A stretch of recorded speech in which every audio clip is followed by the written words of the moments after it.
Good evening. This is Real Talk, History as a Weapon for Black Liberation, and I'm your host, Dr. Sundiata Keita Cha-Jua. Today's guest is Dr. Ricky Jones. Dr. Jones is a professor at the University of Louisville, and he is chair of the Department of Pan-African Studies. Dr. Jones was raised by his grandmother in Atlanta's Carver Homes housing project. He is not only the first member of his immediate family to obtain a PhD, but he is the first member of his immediate family to graduate high school. He earned his PhD at age 28. He is the author of two books, Black Haze, Violence, Sacrifice, and Manhood in Black Greek Letter Fraternities, and What's Wrong with Obama Mania, Black America, Black Leadership, and Death of Political Imagination. He has written scores of scholarly articles, magazine articles, and book chapters, and opinion columns. He is currently working on a new book entitled, Confederates and Con Artists, Essays on Race, Sport, and America. He is the host of the award-winning Ricky Jones Show on the Real 93.1 in Louisville from iHeartMedia. He is a contributing columnist to the Louisville Courier-Journal, as well as Louisville's most popular alternative weekly, the Louisville Eccentric Observer. Dr. Jones is a multiple-time winner of the Best Minority Reporting Award for Louisville Society of Professional Journalists. I've known Dr. Jones through our joint work in the National Council for Black Studies. Let me bring him on. Brother Ricky, it's a pleasure. My brother, what's up, Sundiata? How you doing, man? Man, I'm doing well, and you, and Happy New Year to you. Same to you, brother. Another year to survive and struggle, right? That's all we can do. We're survivors. We keep fighting, man, you know? You got to always pick your cuts, throw your punches. Exactly. Yeah, it's been too long, man. So long that, that bio, I need to update it somewhere. I'm no longer chair at Louisville. Thank God, right? I hear you. Well, brother, is there anything else in that bio that you want to modify and correct? Not really. I mean, I don't know if anybody's going to remember that stuff anyway, for the most part. I served 3 terms as chair. I was chair of Pan-African Studies for 15 years at U of L. So I literally, So I literally was chair for more than half of my career. I'm going into, 28 years. And I mean, you know how administration can be. Last year I moved over, became the Baldwin King Scholar in Residence at the Christina Lee Brown Envirom Institute. So I still have my appointment in Pan-African Studies, but also moved to a research institute that gives me, a chance to, one, be away from administration, away from all the budgetary demands and all that stuff. And so that's been a blessing, but also, maintain my footing in Black studies. And so that's worked for me pretty well. Outside of that, man, nothing is really more important than the mentioning of my grandmother, who, I've known you long before my grandmother passed away. She's the woman who raised me. The Creator gave her to me. I don't know what I would have been without her. And, outside of that, it's been a blessing to meet brothers like you along the way. And I'm happy to be with you tonight, man.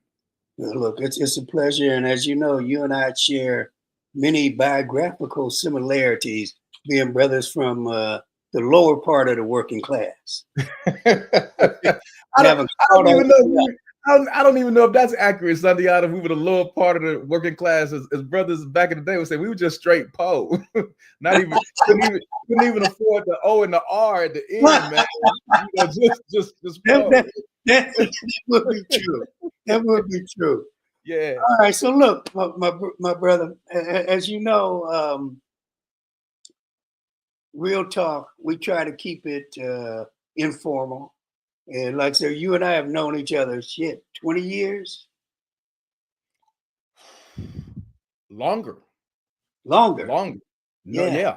yeah, longer. We met one another. I remember we met one another in the late 90s.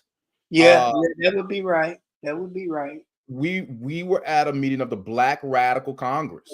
Yes. Yeah, Black Radical Congress in Detroit. Yeah.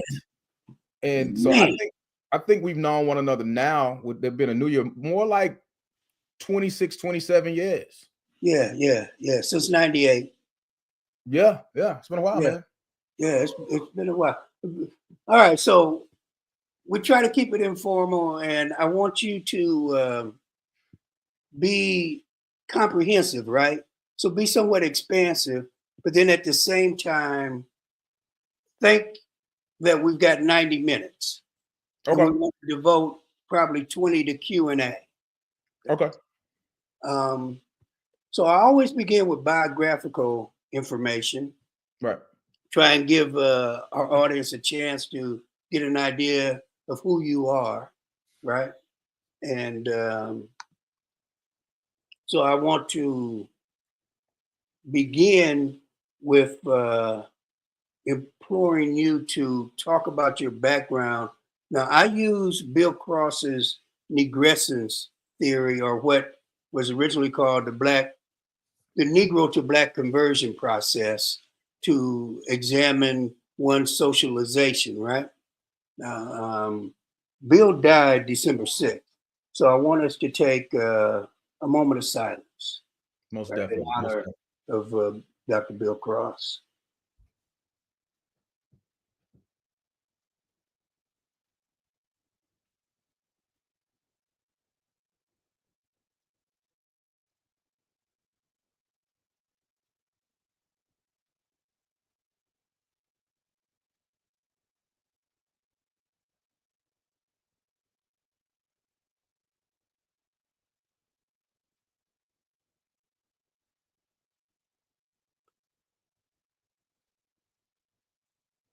Okay, my brother. So, Ricky, can you unpack your journey? You know, you were born in Carver Homes, and you were born and raised in Atlanta. Grew up in Carver Homes.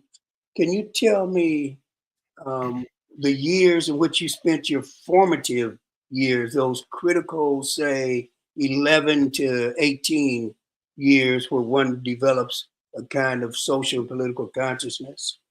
Yeah. Um, and also talk about your family's class background.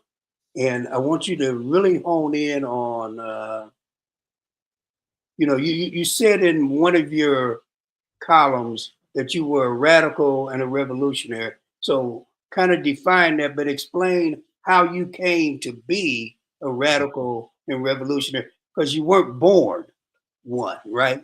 That's a process of socialization and making. Well, I like to say that I'm like the reincarnation of Shaka Zulu, man, that I was born that way, but which is not true. But yeah, I mean, as you know, so I was born in the late 60s. But my in academia, it's an interesting space, and you and I have connected so much over the years because of our similarities, and also because of our dissimilarities from a lot of the people that we work with. That's right. To be That's right. quite frank. So my mother, first time she got pregnant, first time she had sex, she got pregnant. She was 15 years old when I was born. And I didn't meet my father till I was 35. These are things they don't go on your Vita.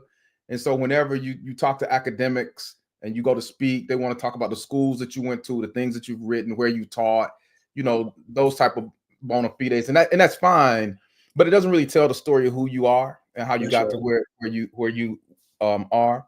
So my mother at 15, man, she wasn't really prepared to be a mother. And even after that has, for much of her life struggled with drug addiction. So we've had to deal with that as a family. But my grandmother was born in 1933 in rural Georgia. And she never got born. Yeah, I mean, my grandmother never had the chance to go to school. And so, even when she died in 2009, she couldn't read very well. And there are a lot of stories of the interaction between me and my grandmother, just growing up, because she was a housekeeper. We lived in Southwest Atlanta in one of the oldest housing projects in the country, Carver Homes.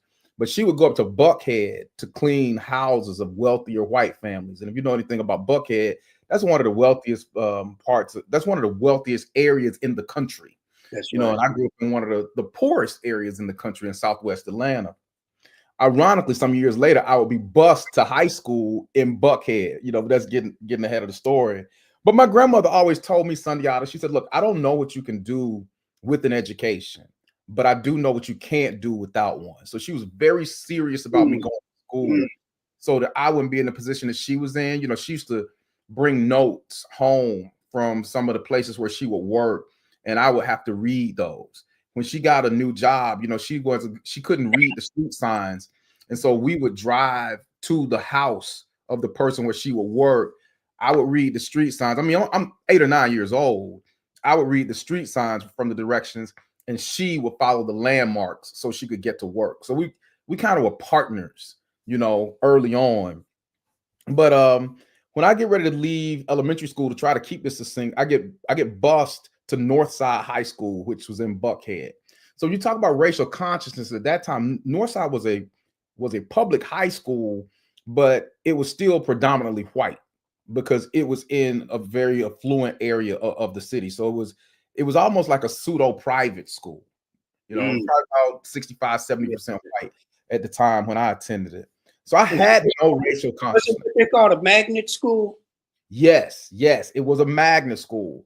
So I was able to go to Northside initially because of all things, I was a good saxophone player, and they had a performing arts magnet program.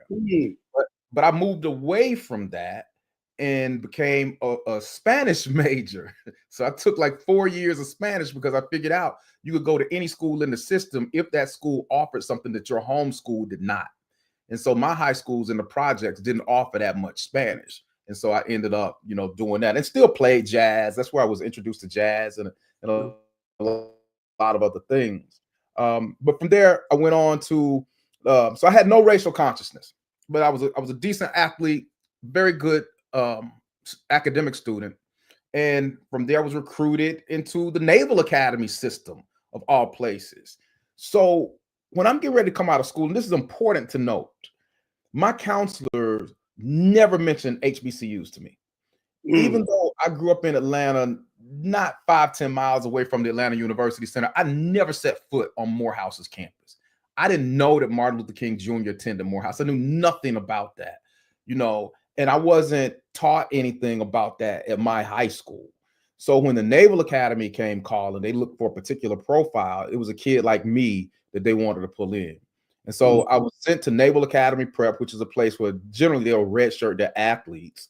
And then I went on to the Naval Academy for my first 2 years of college, my freshman and sophomore year. Now, the Naval Academy is really, really important because that's the place where the first time I really experienced brazen white power. Even though, I grew up very poor, I grew up in a black world. I mean, when I was 6, 7 years old, Maynard Jackson was elected mayor of Atlanta. And from that time forward, we always had a black mayor. So I always had this black world around me, even though I would go to high school in Buckhead. So I didn't see the power discrepancies. The news would come on and say, hey, the mayor's speaking today. You see, you see Maynard Jackson, you see Andrew Young, so that was normal to me. At Navy, they like, welcome to the real world, brother. But let me slow down. So when we went to the Buckhead High School, were most of the teachers white? Yes. Okay. Yes. I'm trying to remember because eventually I was moved into honors classes, college prep stuff. I'm trying to remember if I had a black teacher. My homeroom teacher was black, and I definitely did not have a black male. And I'm thinking real hard here. I might have had 1 or 2 black teachers my whole time at Northside High School. Yeah, I had none in my whole elementary and secondary education. Yeah, not till I got to college, man. See, but for me, now I went to elementary and middle school. I went to Slater Elementary School right there in the projects. And then I went to middle school at Martin Luther King Jr. Middle School in Summerhill. I had all black teachers. I did not have a white. I had like 2 white teachers total before I got to 9th grade. So my world flipped a bit, you know. Yeah, And yeah. I made some grades. But then I transferred to Morehouse College after my sophomore year at Navy. What made you do that? Why did I do it? Because I started to figure out who I was and where I was. That's really where my racial consciousness started. And I didn't believe in, once I started to figure out who I was and become more conscious of race, I basically became a criminal, man. I mean, at the Naval Academy, you know, that honor code that they have there to say, I will not lie, cheat, steal, or tolerate those who do. Brother, I lied, I cheated, I stole, and I hung out with those who did. This is my you do realize that Karl Marx argues that crime is the first form of resistance, right? Because it's laws that claim you're a criminal. So what happened in old England is that the kings took control of the forest, and the traditional rights that peasants had to go collect wood in the forest for their fires. They said, you know, look, you can't do that anymore. We're cutting down the trees. We're going to turn this into grazing land for the sheep. So the act of taking wood that you've been doing for millennia is now a crime. So yeah, crime is the first response to oppression. So I'm with you. At one point in my life, I was a thief. Okay. Well, Sundiata, this is why I love you, because from this point forward, I'm gonna use that, you know, analysis of my so-called criminal behavior at the Naval Academy, where I spent more time at Howard than I did at Navy, as I was, you know, jumping the wall. And so I tell people, look, I was such a criminal at the Naval Academy that I got in so much trouble that it's impossible for us to be succinct and recount all of that here. So I end up at Morehouse College, and that's where I really, really was able to come into consciousness, man. And you remember our brother Alton Hornsby Jr. Oh yes. Alton Hornsby forced me to take history at Morehouse, even though I had already taken a year of history at the Naval Academy. And I was a political science major, so I'm pissed because Hornsby's making me take this history. I didn't even know him, you know. And so the registrar told me that I wasn't going to graduate because he wasn't going to accept my history. So I go over to see Hornsby, and I said, "Look, I took a year of history. It's not like I went to some backwater school, you know." And he said, "Look, bring me your syllabi. If they taught you anything sufficient about Africa or the diaspora or African Americans, I'll take the history. If they didn't, you got to take it here at Morehouse College." And he said something, man, that I really couldn't appreciate at that time because I was so pissed and I was young. He said, schools like Annapolis have worked forever to keep our people out. And now the few that they let in, they miseducate you so badly that you're virtually useless to our people. And he looks me dead in my face. He says, I can't allow you to leave here in that condition. Look, you know, I always clash with Hornsby, but you have given me a better perspective. I got to go evaluate my relationship with him, man. Yeah, God rest his soul, man. He said, I can't allow you to leave here in that condition. So yeah, that was it. So by the time I leave Morehouse, I'm kind of armed, you know, and I needed that arm because I leave Morehouse and I go to the University of Kentucky. And brother, and I was the only Black doctoral student in the political science department at the University of Kentucky when I went there. Became only the second African American in 1996 to get a PhD in political science from Kentucky. It was a total Ruby Bridges experience.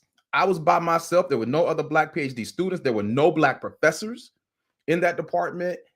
It was insane, man. So yeah.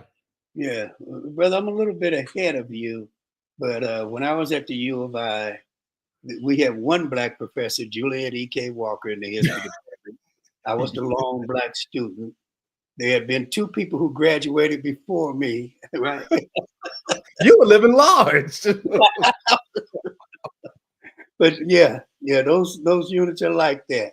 So when you complete your degree, you end up at Louisville at some point and in Pan-African Studies. So Yeah. how do you make the move from political science to Black Africana Studies? That's key because I didn't really understand what I was doing at that time. So I get recruited to U of L. There was a brother and I grew up without a father. I didn't meet my father until I was 35. And I think kids like me, we don't know what we're doing with a lot of stuff. But one thing that we'll do, we'll collect fathers. And so at like every stage in my life, I was collecting these fathers from the time I was in middle school. And one of the men I collected was a brother, Chester Grundy, when I was at the University of Kentucky. He was the head of African American Student Affairs there. And he knew a brother at the University of Louisville named Robert Douglas, who was the chair of the Pan-African Studies Department. And so but I get to the point I'm applying for jobs, and Chester's like, look, there's a job at Louisville. Because my whole thing is like, man, I'm up out of here. I'm going home. I'm trying to go home, trying to go anywhere, not really trying to stay in Kentucky. And he's like, just meet Bob. And I met Bob Douglas at the Black Family Conference. The brother Joseph Miller. They used to do those. Yeah. I mean, it was wonderful. But I met Douglas, one of the most charismatic individuals you ever meet. The man could sell sand to a man dying of thirst in the desert. I mean, this is the way this brother was, man. And he said, look, we're doing something wonderful here. And I knew from my Naval Academy experience, now what I did know was if I returned to an HBCU, I teach in a political science department. Right. But if I went to a predominantly white school, I wanted to teach in a Black Studies department. But I didn't have a great understanding of the discipline, and the foundations of Black Studies at that time. I just knew fundamentally I wanted to daily work with Black people. So it was more of a survival thing. So I had a few job offers, but I decided to come to Louisville because, Pan-African Studies here is one of the older Black Studies departments, actually. It was, founded in 1973. And it had a good team of people. And I thought I could contribute to some serious change here. And you asked me about being a revolutionary radical. Yeah. At this point, I had a good concept of that. And I understood that, as I continued to read and grow, all the people that I admired were revolutionaries. Mm-hmm. Whether folk want to regard them as that or not. Harriet Tubman, revolutionary. Frederick Douglass, Du Bois, King, Malcolm, all of them revolutionaries. And what I understood was a revolutionary is just a person who works for and demands great change. Right. That's the way I conceptualized it. And I knew at that point in my life, my mid-20s, enough about Black suffering. And if I was going to be committed to Black people, that I had to work for and demand change because our people needed it then, they need it now. And so that's how I ended up at Louisville. I didn't know how long it was going to be, but man, it's been like the Hotel California, brother. You can check out, but you can never leave. That is excellent. So tell me about Pan-African Studies at Louisville. And I want to pose what I see as the two central contradictions, struggles in Black studies, right? Black Africana studies. One is that there are a group of people who believe that Black studies is a discipline. James Stewart has labeled it a trans discipline in the sense that concepts, theories, methodologies from other disciplines come into, like, let us say, a railroad roundhouse. And in that roundhouse, parts are taken from different trains and put together. So different theories and concepts are put together, as well as, in the case of Black studies, theories and concepts and methodologies that are original, as well as preferred methodologies and theories and paradigms in Black studies, mix with those and and shape their understanding such that Black studies, when that train car comes out, It's not an interdisciplinary, multidisciplinary project. It's now unified in Black Africana studies. And then there are those people who believe that Black studies is simply an interdisciplinary project, that it never coheres into its own set of theories, concepts, methodologies, and even pedagogies, right?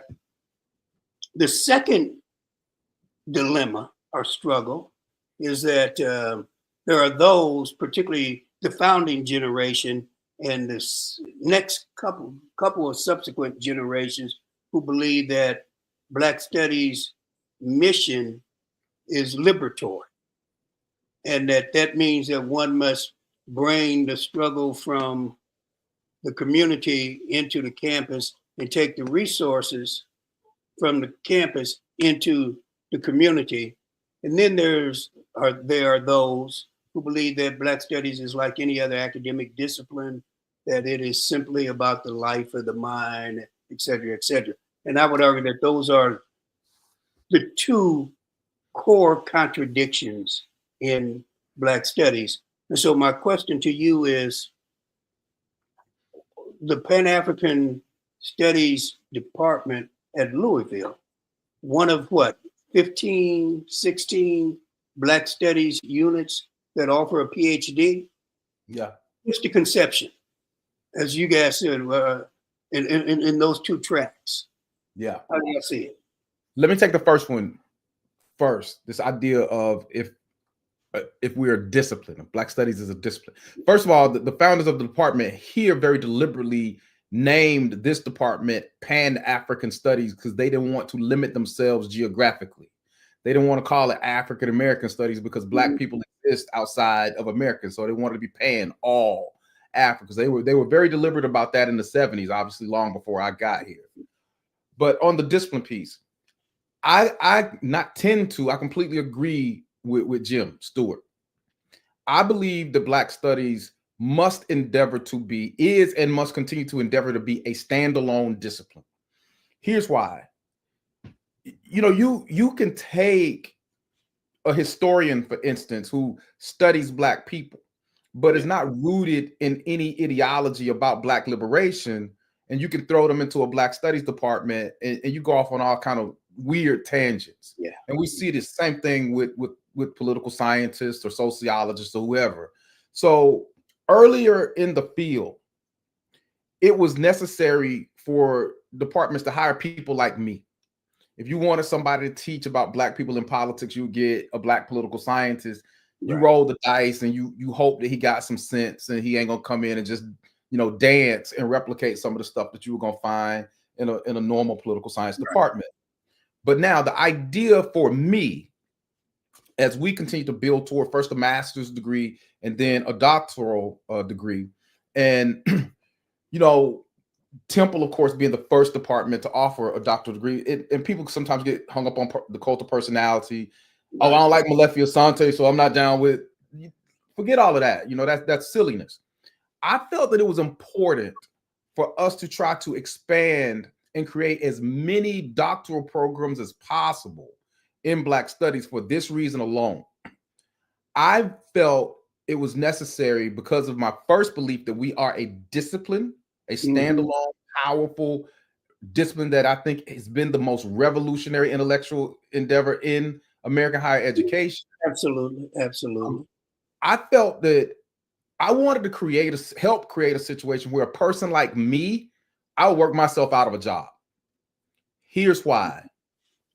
As we went forward, whenever Black studies departments were seeking to hire new professors, they would hire somebody with a Black studies PhD who concentrated on politics. Right. That would be their area of specialty.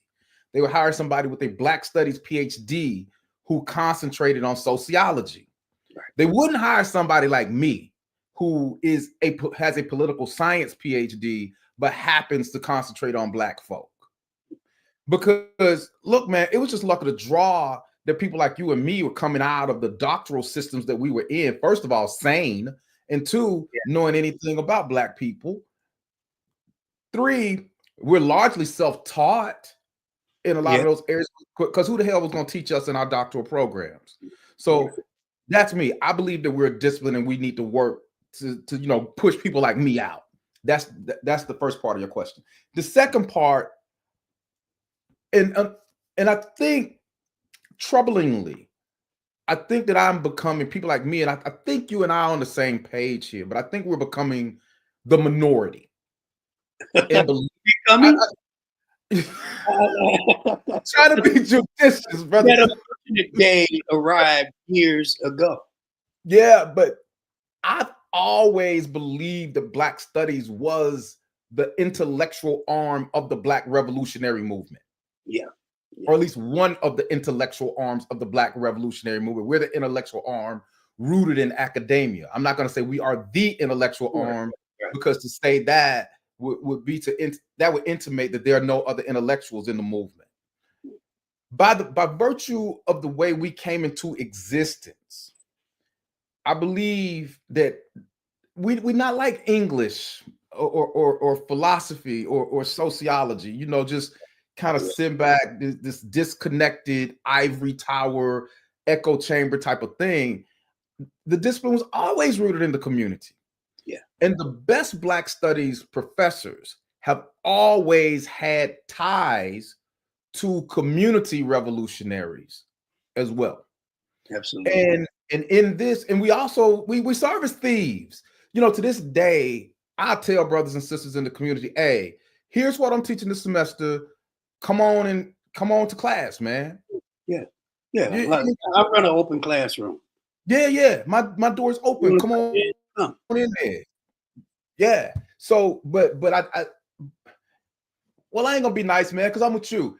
What we're seeing more and more though is we're seeing more and more Black professors in Black studies and outside of Black studies who ain't got no real ties to Black people. And they certainly don't have sensibilities that are about any revolutionary movement. Man, they just trying to get on CNN or MSNBC, man. Yeah. That's kind of their thing. So they want to be left alone to write their books, write their articles, get their little campus awards, get, some administrative position. And, that's where they are. So they're not got that North Star. But even beyond that, Abdul Kalamat had a important role in my making, right? And one of the things that he said that always stayed with me, he said that our goal as Black professors, is to reproduce ourselves. And one of the things that I've noticed is that the people that are constantly on CNN, MSNBC, I don't know that they have produced a legacy of students. Right? Yeah. And if we are going to contribute,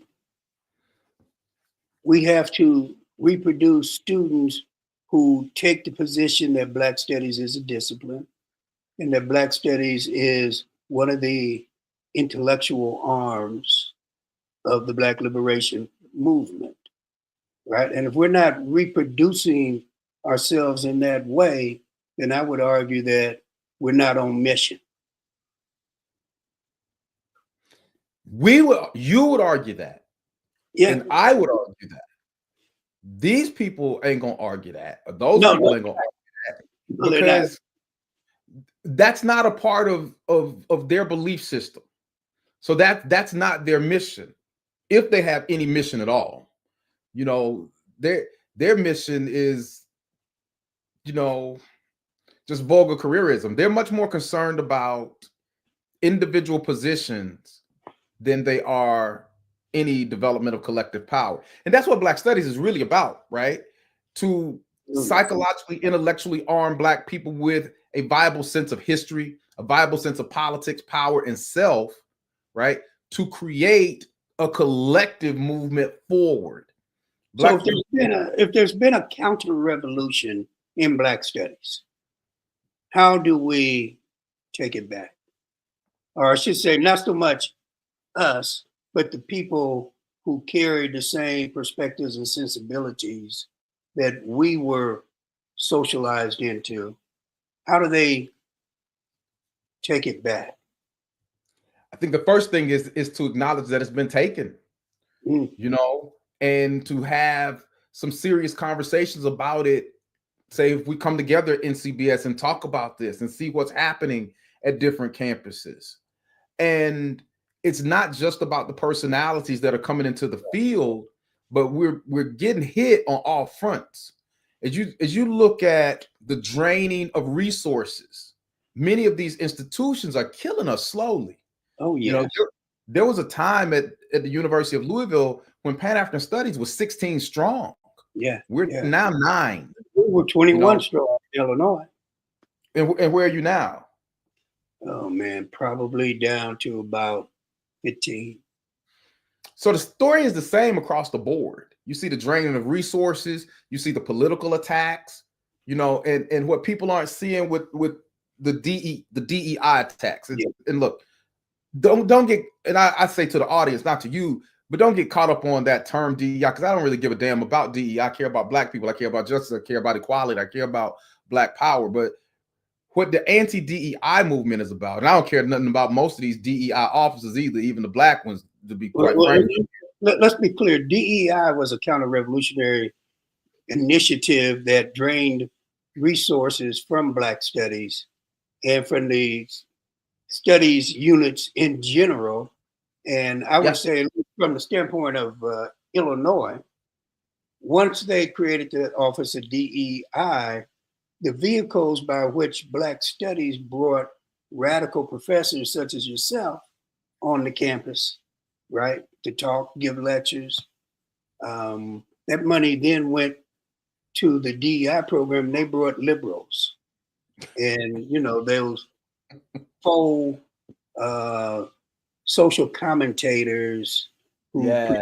themselves as Black public intellectuals.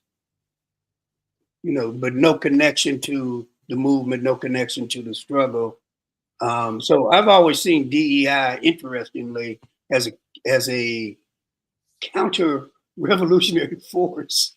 Very much like multiculturalism was used, right? Back you saw the evisceration of Black cultural centers on a lot of campuses, and they became multicultural centers. Yeah. Multicultural centers, and it de-emphasized Black folk. And I had a DEI guy tell me, man. Well, they were, because we helped to create that position, not the name, but that position. Myself and my dear brother Eddie Warner, who was with me at that Black Radical Congress meeting back in the day. And so this sister was here. She was here for years. She retired. They were looking for a new person. And so I told the person in administration, I said, look, I'm willing to serve in this position for a year on a temporary basis, make sure things are done right, and conduct a national search where we can find somebody, that's really, really suitable, has a North Star that we need. So they told me, Sundiata, about a position that I had helped create. Said, well, we can't let you be the VP for diversity. The word on you is that you only care about Black people. So, I mean, I couldn't argue with him. I was like, well, it's probably true. But so yeah, with all the attacks that we're getting, man, from outside and in, I really don't have an answer to your question, Sundiata. I don't know how we take it back. I'm at a loss, man.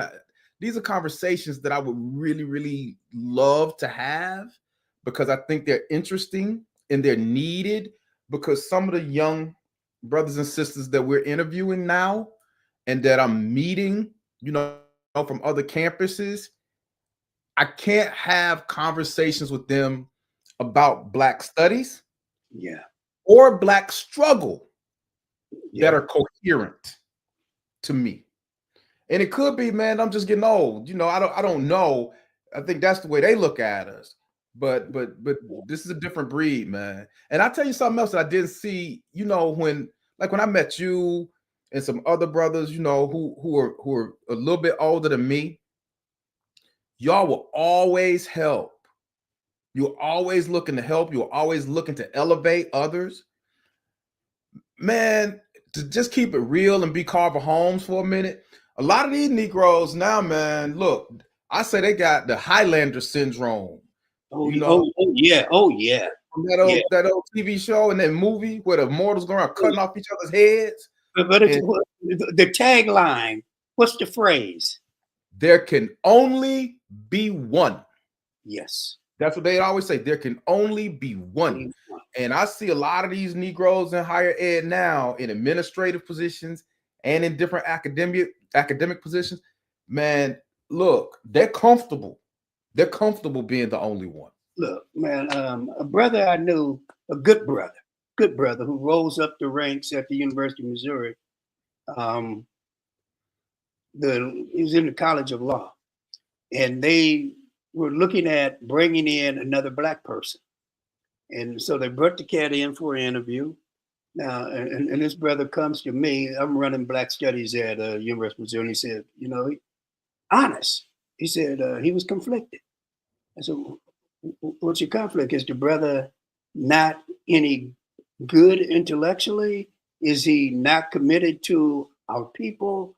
And he said, well, I've amassed a lot of personal power because I was the only one. Wow.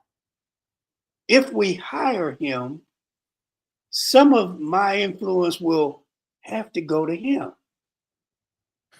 Now, he thought about it and he decided to do the right thing, and he, fought for the brother, and the brother got hired.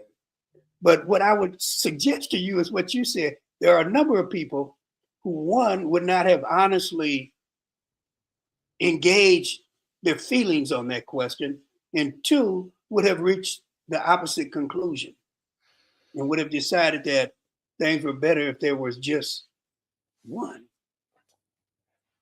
Yeah. And if they were not, and if they were going to have more than one, a lot of these people who are weaker, more milquetoast, kind of status quo oriented, go along to get along, if they're willing to bring in another black person, they damn sure ain't going to bring in another black person who's strong. That's right. They're not going to do that because they know they're going to expose them. They're not going to bring in another black person who is talented, who is really committed to excellence, because mediocrity always fears excellence. They don't want to be exposed. Right. And so you couple those things, selfish Negroes and mediocre Negroes, here we are. Yeah, absolutely. That's where we are. So let me shift a bit here. And I want to ask you, we're rapidly approaching January 20th and the inauguration of the fascist Donald J. Trump as the 47th president. D-Day, Donald Day. Donald Day. Damnation Day. Yeah. What's your analysis of the election and this historical moment? My thought is what this election put on display for all to see is something that we already knew. This stuff that's going on, fascist tendencies, authoritarianism, white supremacy, all of these things, and the commitment to them, that ain't about Donald Trump. Right. This America is not a product of Donald Trump. Donald Trump is a product of America. He's the logical leadership end to America. And I've told people consistently, if you understand history, which these folk are really, really working hard to erase, they don't want you studying any real history about this country or real history about global white supremacy, because then you'll understand what they are. And so as people talk about Donald Trump so much, I'm like, look, you can legitimately compare Donald Trump historically to Adolf Hitler, to Benito Mussolini. You can make those comparisons legitimately. Yeah, but you can also legitimately compare America as we get through the first quarter of the 21st century to Germany as it got through the first quarter of the 20th century. Yeah. Adolf Hitler did not con the Germans. That's right. Okay, they simply supported him. Donald Trump hasn't conned white folks in America. They simply support him. He's their avatar because they believe he will carry out the mission of keeping them in the position that they have been in, which it is a position of racial dominance. Yes, and so they can talk all they want. And Sundiata, I like to give is the first rule of debate is to concede as much as you can. And so I'm like, okay, if y'all don't want to say this is about race at all, you want to say it's about the economy. Okay, let's take race off the table for a minute. Even though I believe that race plays a serious role in it. But let's take race off the table. So are you telling me that you're willing to elect a man with fascist tendencies, if you understand fascism, a clear authoritarianism, a man who said, I need generals more like the generals Hitler had. Okay. Right. I mean, a man who is a clear white supremacist, a racist, a sexual abuser, and a man who fomented right. a bad type of revolution, right? A bad uprising in the country that you say you love. Yeah. So you're saying you're still willing to give this man power again after you knew what he was from 16 to 20. You're willing to give him power again so you can have cheaper eggs, cheaper gas, and a more robust 401k? I don't even think that they give a fuck about cheaper gas, cheaper, But I'm saying if they do, even if they do, what type of monsters are you? There's no way they could have believed that Trump, his policies, the tax cuts, right? The oligarchs that he's propping up, that he was going to redirect the economy in such a way that working class and poor people had a social safety net, in such a way that Social Security was expanded. No, they never believed that. What they believed was that Donald J. Trump was going to deal harshly and crudely with black folk. That's what they believe. Well, that's my belief. I was simply again trying to give them everything that I could give them with the arguments that they're making to excuse their racism, to excuse their moral emptiness, right? That it's all about the economy. So I'm like, what won't you do for money?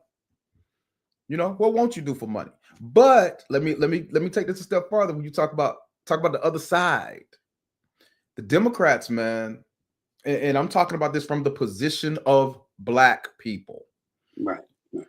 The Democrats, the Republicans are callous, and the Democrats are cowardly. The Democrats really, if the Democrats were honest, if the Democrats had a fit of honesty, they would say to black folk, look, Negroes, we really don't give a damn about you. You're our most loyal constituency.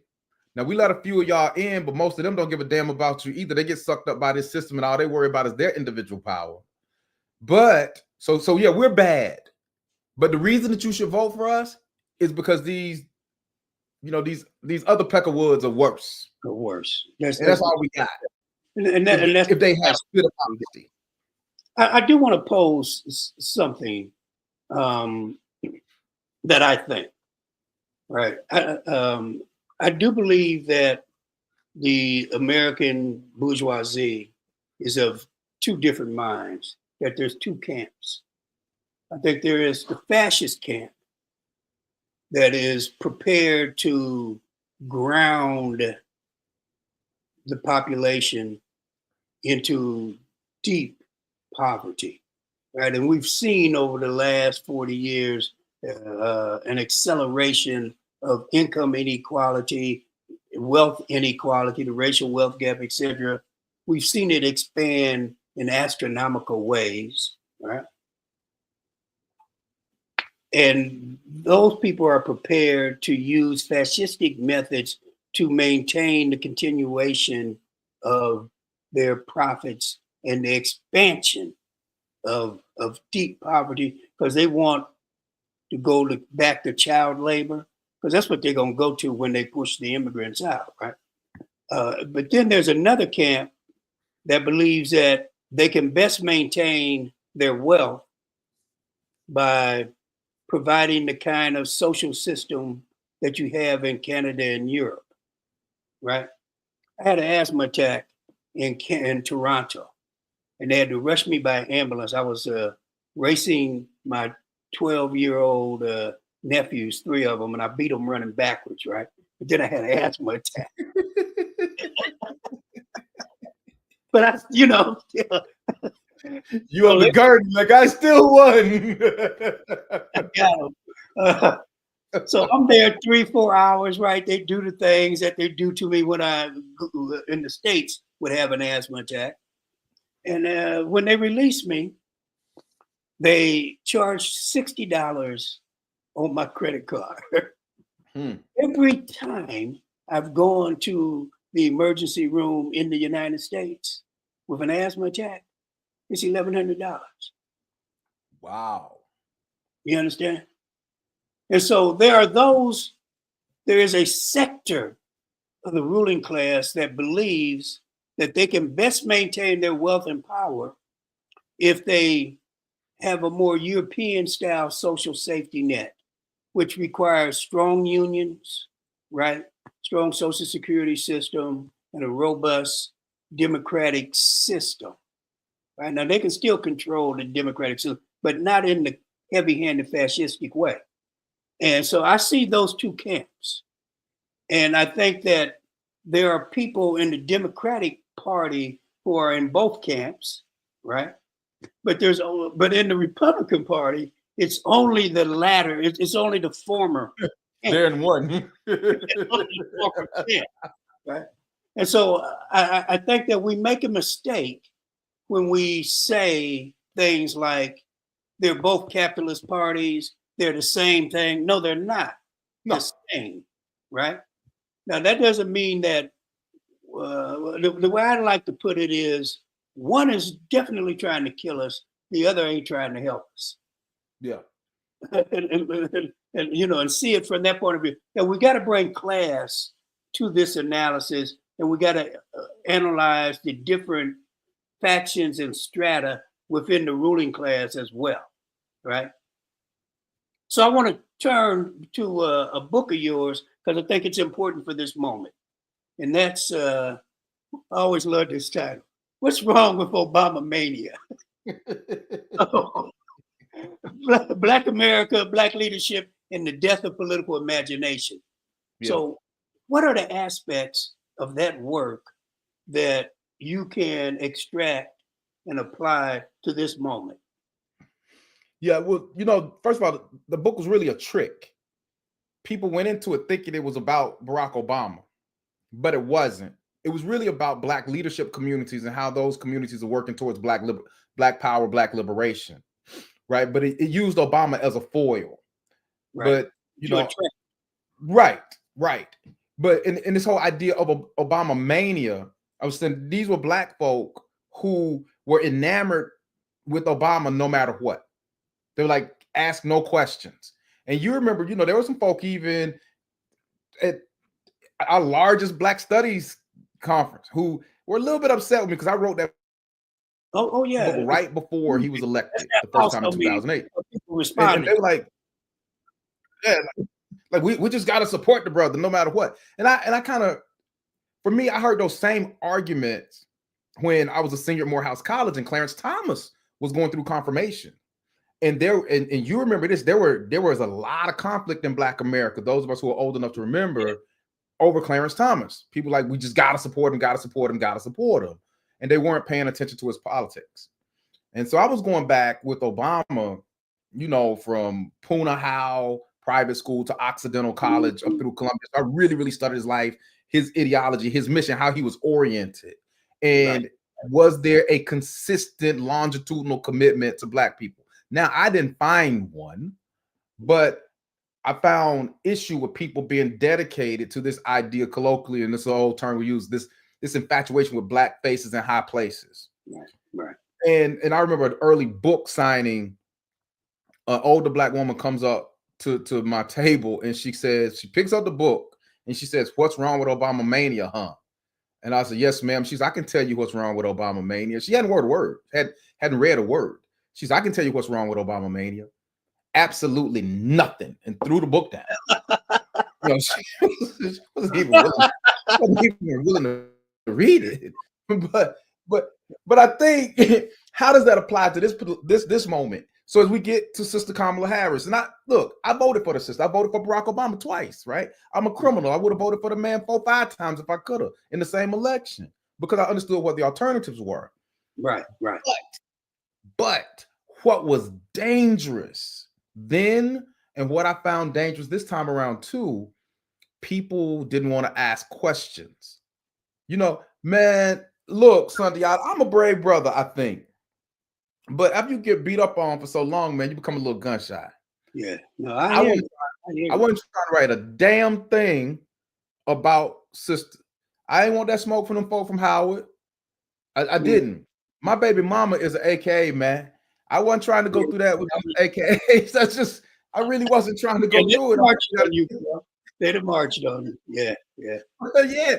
But what I saw though, ironically, was more Black people this time around who were not completely in the bag as they were for Obama. Now, some folk argue, oh, this is just sexism, da da da da. It wasn't just Black men. It was a learning curve. Yeah. I think Black folk are starting to learn a little bit, ask more questions. That's something that encourages me in this moment, actually. You know, where Black folk, I talked to a brother, man, he wasn't an academic. He watched the debate. He said, brother, I was listening to this thing, man. And I was trying to listen for how many times sister and he called my man Orange 45. He's like, I was trying to listen for how many times sister or Orange 45 talked about anything really that had to do with us or just mentioned us. And he was like, I ain't hear a damn thing from either one of them. That's growth. Yeah. That's growth. And I don't think he was alone. That is. I want to give you some data and I want you to deconstruct it for us, right? And then put it back together. So in 2016, Black folks made up 12% of the electorate. 89% of Black folks voted for Clinton.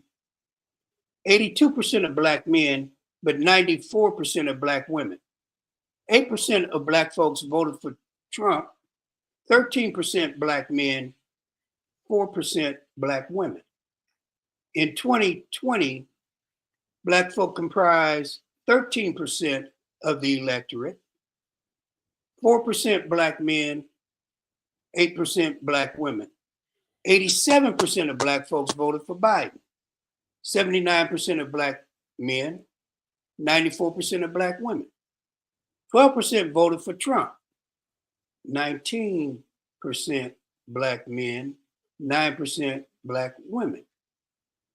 In 2024, Black folks only comprised 11% of the electorate. So one thing that we're noticing is that Black people initially went up in 2020. More Black people were part of the electorate, but 2024, we dropped by 2 points, right? In terms of the electorate. 5% were Black men, 7% Black women. 86% of all Black folks voted for Harris. 77% of Black men, 92% Black women. 13% of us voted for the orange fascists. 21% of Black men and 7% of Black women. So here's my question. Michael Dawson put forward, maybe 30 years ago, what he called linked faith or the Black utility heuristic. The idea that Black folks voted in terms of group interest rather than personal interest. So the Black bourgeoisie voted very much like the Black working class. Okay? What I think the data shows is that linked faith is eroding. And so I want your analysis of whether or not you think it's eroding. And the question is, what will this slippage in collective Black electoral unity be replaced with?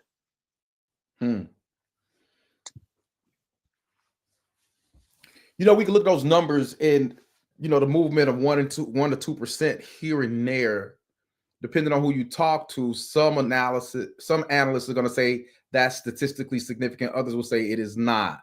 Right. But when you look at the trend is what I want to talk about. Right, the trend. What I think it's showing, Sundiata, is a few things. One, when you talk about linked fate, I do think the idea of linked fate, and there is a class dynamic here, all right? Okay. Among other things. I think there is an erosion of an ideological shackling between the black petty bourgeoisie, because I can't really talk about serious, a serious black power class in the country, and black suffering everyday people. They're not of one accord. Now, with where we're going, those bonds may be strengthened, but we don't know that yet. They may be re-strengthened. But as much as folks criticize the racist aspect of the fascist term, yeah, it could be. It could be, and I don't know. As we talk about this election and the brazen commitment to white supremacy and white domination, as that becomes more and more evident, you will see black folk who felt like, oh, we got our in, and start to understand, no, they're coming after all of us. Very much like in higher ed, when people in black studies like, oh, we can ignore this DEI thing, even though we're not committed to DEI. As these legislatures come, they don't care anything about DEI. These white legislatures, they care about blackness. It's an anti-black movement, and the next logical step for them is to attack instructional content at universities. And look, there's instructional content, and there's the infrastructure in which black people are located, right?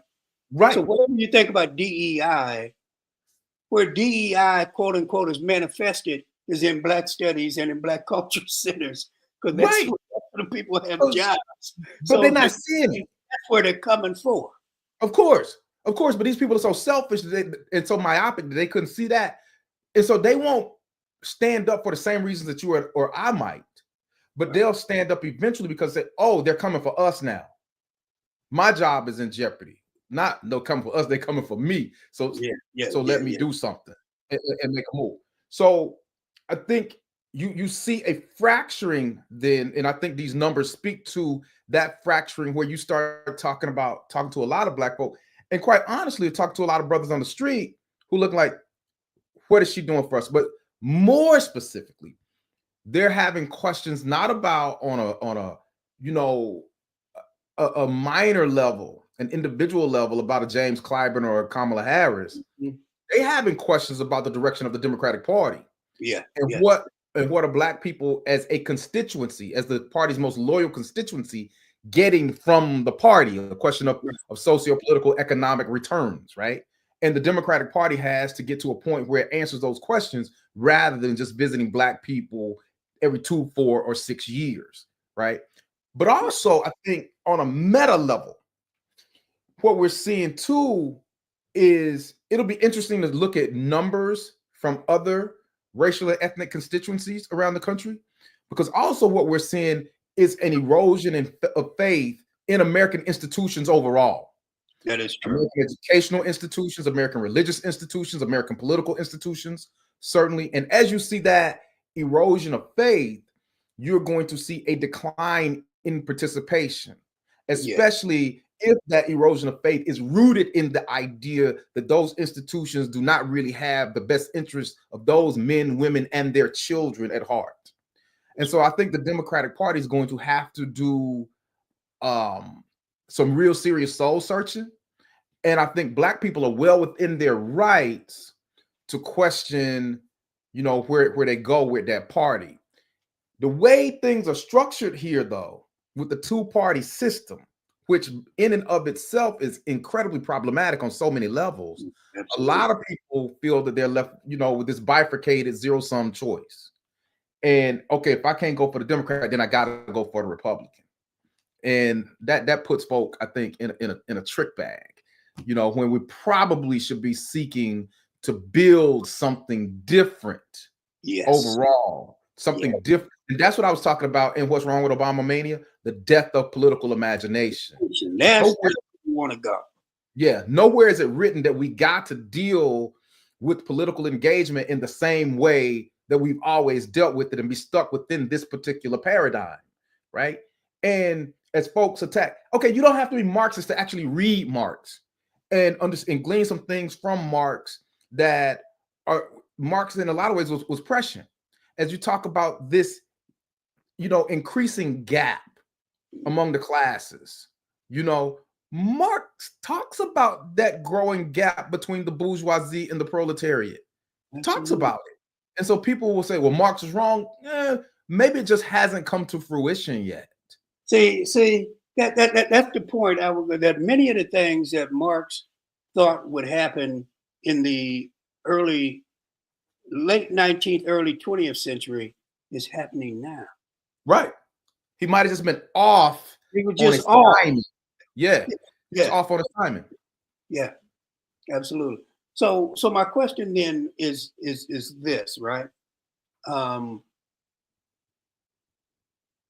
What is the fight back strategy? I don't think we know all of the fight back strategy. The first fight back strategy is organizing around figuring out what a fight back strategy is. That's the first thing that we got to do. I think, you think back to the idea of people like Paulo Freire and talking about culture circles, bringing people together on campus and off, right? Where Black people can get, my belief is we weren't put here, man, just to write scholarly papers that 25 Negroes in the country gonna read, or go to these conferences and get with these well-heeled Negroes who, and I can't relate to some of them because they're kind of blue bloods, their fathers and mothers had doctorates and MDs and PhDs.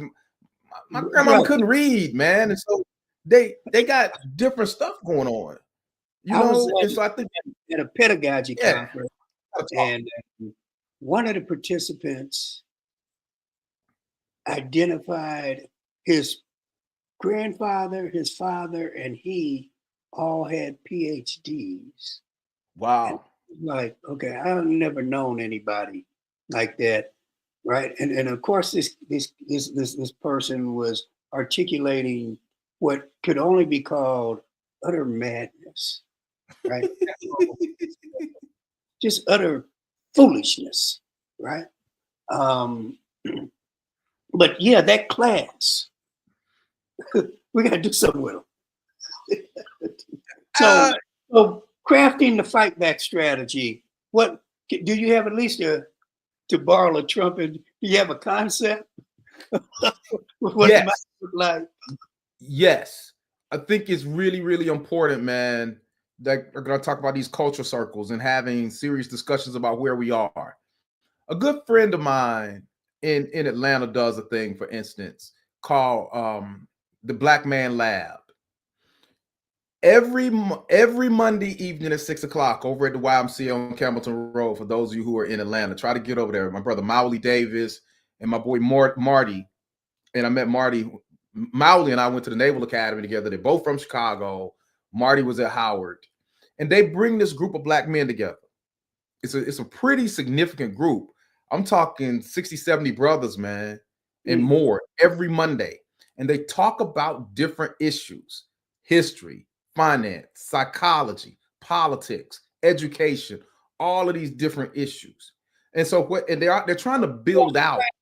Are they cross class or is this a the petty bourgeoisie? Oh no, it's not no petty bourgeoisie stuff. I mean, it's brothers from the streets. Okay. That's the boardroom. That's the beauty of it. I mean, so it's cross class. You have cats come through, man, coming right in from work in 3-piece suits, and other cats, coming in Timbs. So and they're all embracing it. It's really, really beautiful. And they're trying to replicate that in different cities. I talked about doing it here in Louisville, but I'm not sure if there's an appetite for it here. You See, know, we we got did to it figure for out. years in Champaign-Urbana. We ran a Mhm, cross-class group called the Breakfast Club, all men. mhm. We had people who were right close to homeless, right? And then we had professors and we had some of the black capitalists in. When we did that, we met every Saturday from 6 to 9 for 7 years. Mm. And we did some good work. And then the differences became so great that we could no longer hold it together. Hmm. But yeah, I hear you that we've got to build cross class, and I would argue I would add to that intergenerational. Yes, and they are. And that's just one example, right? There was a thing here that our brother Blaine Hudson, who was the chair of Pan African Studies before me, would do called Saturday Academy. You know, where free of charge, he was out in the community, basically teaching a Black history class and doing a whole lot of other stuff. But when I talk about, you know, the appetite, how can I say? Different areas have different appetites for this information and this struggle. Sure. Blaine was going out doing this stuff free of charge, man, and he couldn't get nobody to come out. You know, he just couldn't get anybody to come out. So I think, you know, we got to talk about eventually lost spaces Yeah. for Black people, and we got to be mature enough, you know, and reasonable enough to admit that some spaces are lost. Like me, I believe Kentucky is a lost space for our people. You know, I just don't think that Black people have a future here in the near future. There may come a time that Black people can function here with some degree of humanity and So dignity. you And support Charles Blow's thesis that we should relocate into the 5 states that had the highest percentage of Black folk with the intent yes, that we become the majority? yes, yes. And Blow, who is my fraternity brother, Blow is real clear that his theory is not original. Right. You know, he talks Oh, about the yeah. Republic Edward of Africa. McCabe. That was Edward McCabe's argument in Yes, 1890, right? right, That's right. Brian Blow, Hayes' argument. Blow is clear on it. You know, you modify it a little bit as you go along, but it makes sense, man, on so many levels. Sundiata, man, what? I'm tired of fighting. Look, man, this is the 8th whitest state in the country. When you talk about here in Kentucky, the 8th whitest state in the country. They ain't never had a Black governor, never had a Black United States senator, never had a Black congressperson. They're Black predominantly white, never had a Black person in the House of Representatives. No, not a single one ever, ever. The predominantly white universities here, none of them, the 4 years have never, ever had a Black president. Not a single one of them. The largest city, Louisville, which you would think, okay, Louisville is to Kentucky as Atlanta is to Georgia. No, the hell it's not. mm, Louisville is one of two of the 50 largest cities in the country that has never had a Black, female, or Hispanic mayor. All right. I mean, there is no Black power here, but the state legislature, which has a Republican mega majority, is still pushing anti-diversity legislation. Now, man, why the hell do you need to be pushing anti-diversity legislation in a state that ain't got no damn diversity? I mean, white people here have already won. This is just overkill. And so what Blow is saying, and what I believe, and I believed even before, you know, he wrote The Devil You Know or released South of Black Power, is in some places, man, what are we gonna do? It's like Ida B. Wells, you know, said about Tennessee back in the day. She's like, we got to get up out of here. Yeah. I hear you. No, I absolutely hear you. And that's the level of conversation I think we need to have. But I would also throw this out. We need local Black political parties. You know, Yes. I'm impressed by the concept of the Ujima People's Party in Maryland. Mm-hmm. You know, in order to deal with the fact that this system is set up to be a two-party system. And, one of the things that so frustrated me with Cornel West's silly campaign was that he didn't Come on, man. Why you gonna be like that with Brother Cornell, man? transform the system, right? Your third parties are not valuable or cannot function at the state and national level until you change pieces of legislation and policy that make it winner take all. All of the things that prevent a third party from actually being able to win. But Right. on local elections, you can win. And we need to begin to rebuild the local infrastructure. The other thing I would say is that we're not toothless in this fight, right? We just got to look at our infrastructures are weakened, but we can strengthen them again if we make that the focus rather than still trying to become part of the white boys' capitalist system.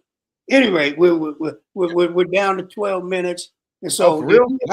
Wow. Do you have any last words on either what we've been talking about or any subject, or do you have any announcements that you'd like to make tonight? And then I'm going to open it to go to the Q&A and see what's there. No, man, I want to move. We got 12 minutes, so I want to respect the time. And it's always wise, right, to err on the side of democracy and trying to be truly committed to democracy. Let's try to get the people in as quickly and as much as we can. We only got 12 minutes. We get together, man. We talk too much because we love each other so much. So yeah, let's go to the questions if you got some. Good. I'm surveying right now. And let me pull this. So one thing that's in the comments, this isn't equipment, this is a statement. There's a brother named James who apparently you look a lot like. So he think I look a lot like him? He does, and people who know him are on the chat say you look a lot like him. Hey man, let's check who our daddies are, brother, because I know my daddy was getting around. We might share some blood.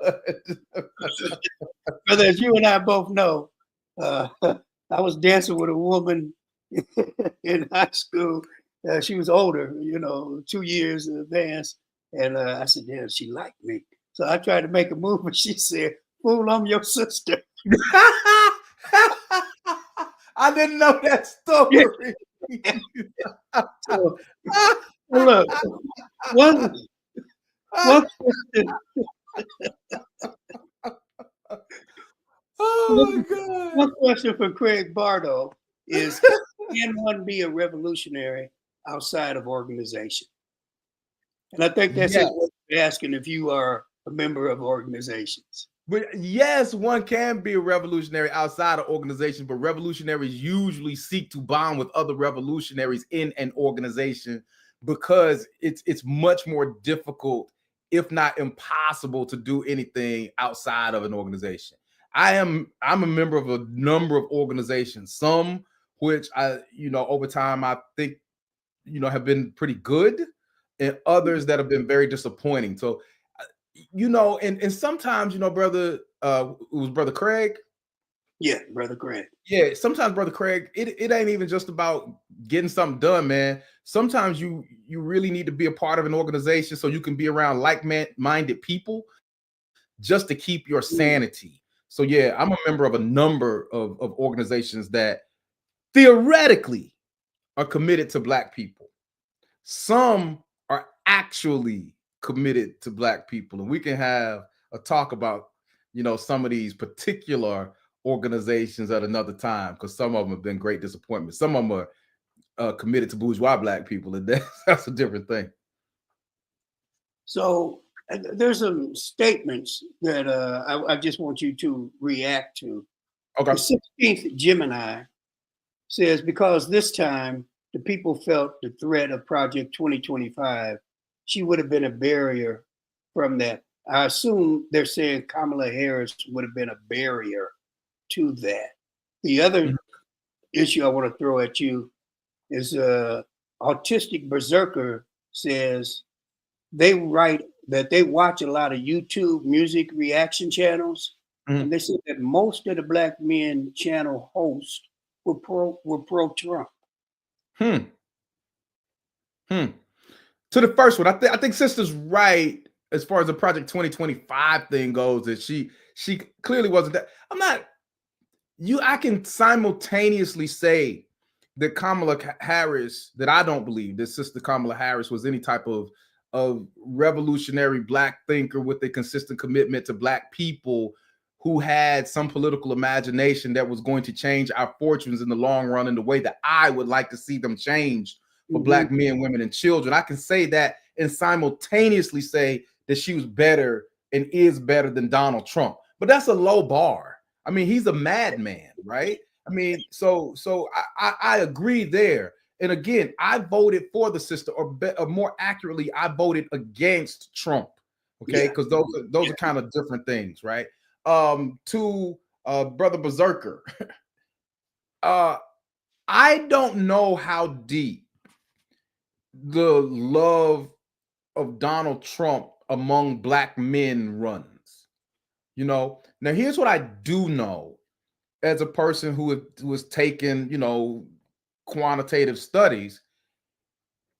At the low point, the Democrats got 79% of the Black male vote. Most political parties would turn flips for that percentage of from any single constituency. So I'll say that. So even with 21% of Black men being down with Trump, 79% were down with Harris. So that is still an overwhelming majority of Black men who were supportive of Kamala Harris. And might I say that certainly Black women, sisters, have been the most loyal constituency of the Democratic Party since the Kennedy-Nixon election of 60. But Black men have been number 2. And remain number 2. And so people seem to forget that. So,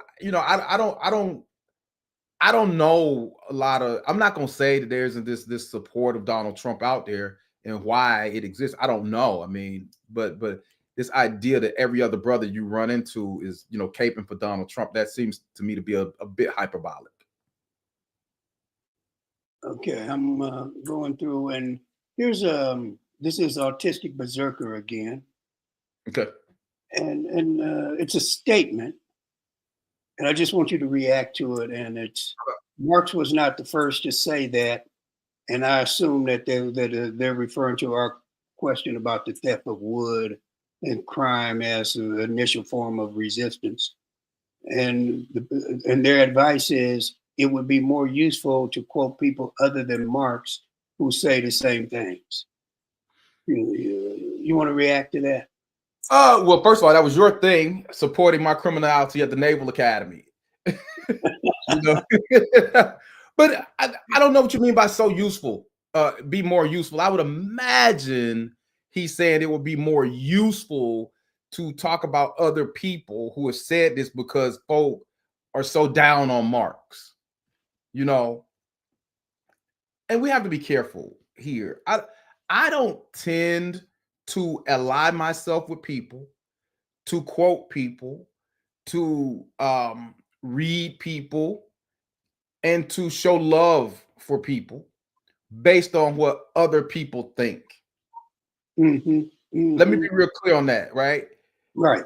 So one of my friends, some brothers that I was talking with who are in the Nation of Islam, for instance, he was like, you can think what you want about Louis Farrakhan, for instance, but Louis Farrakhan, whether you agree with him or not, has had a great love and worked hard for Black people.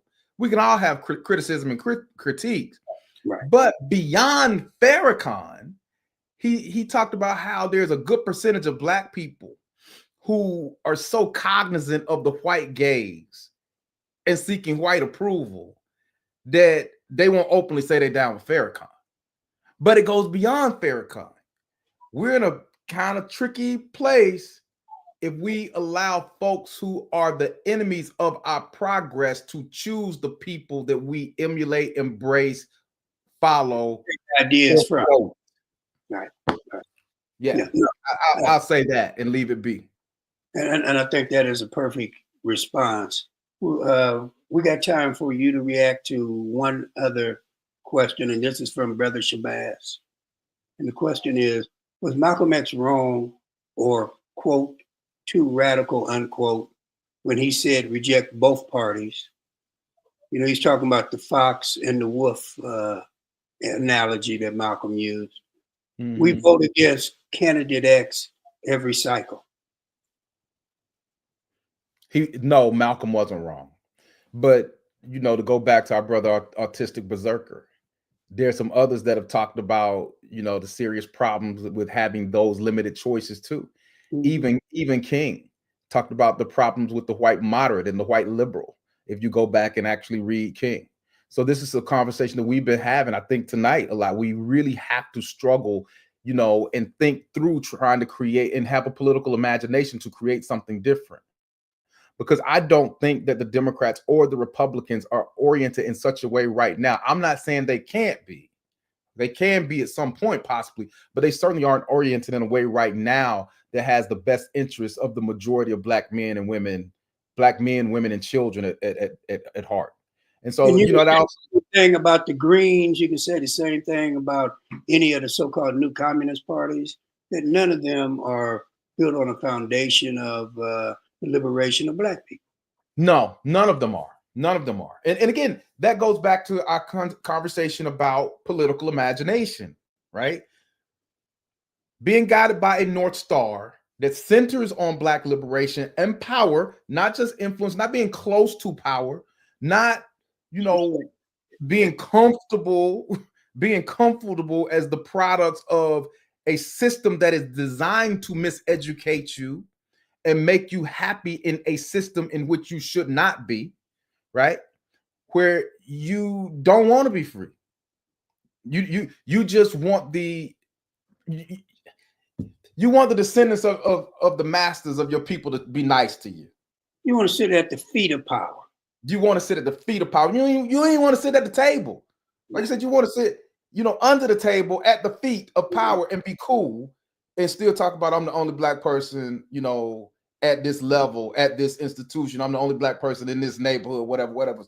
So yeah, our future is not in kowtowing to the backwards ideology of either of these parties. As I said earlier, and I will repeat, the Republicans are too callous, the Democrats are too cowardly, you know, or people who they both ignore black needs. So yeah, brother, I think Malcolm was right. Malcolm was right about a lot. Mm-hmm.